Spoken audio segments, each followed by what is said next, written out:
Ok, tu connais les règles du ring hockey? Alors le ring hockey c'est... Attends. Cette vidéo, c'est moi qui m'en occupe et on va faire ça avec Amandine de Kikontrax. Ok les copains, c'est quoi le rink hockey? Le rink hockey, c'est un super sport. C'est le cousin du hockey sur glace, mais sur patin en roulette, qu'on appelle aussi roller en quad. On joue avec une crosse et une balle. On est beaucoup moins bien équipé que sur la glace, même si la balle est lourde. Et ça fait vraiment mal quand tu te la prends. Ouais, trop cool. Et comment ça se joue? C'est facile. Dans un match, il y a 2 équipes de 4 joueurs et un gardien, et autant de remplaçants. Le but, c'est de mettre la balle dans la cage avec sa crosse. Un match, c'est 2 périodes de 25 minutes sur une piste qu'on appelle un rink. Comme au hockey sur glace, le rink est divisé en plusieurs zones. Les zones d'attaque et de défense, la surface de réparation et la zone du gardien où les joueurs adverses n'ont pas le droit de rentrer. Trop bien, et tu peux m'expliquer les règles? Oui, on peut pas faire revenir la balle dans sa zone de défense plus de 5 secondes, mettre plus de 10 secondes entre la prise de balle et l'entrée dans la zone d'attaque, ou mettre plus de 45 secondes entre la prise de la balle et un tir à la cage. On peut pas non plus jouer à terre sauf les gardiens dans leur surface de réparation. Il est interdit de bousculer, pousser, tenir ou crocheter un adversaire.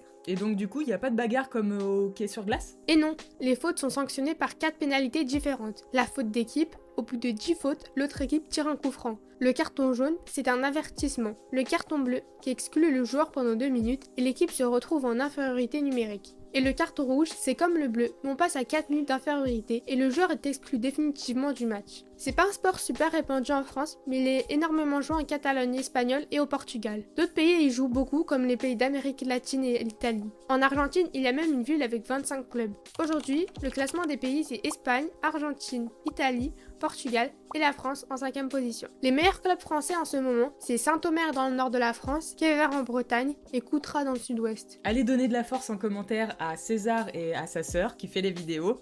Allez, moi je file, abonne-toi et surtout, prends soin de toi, bise! Ça c'est ma phrase César.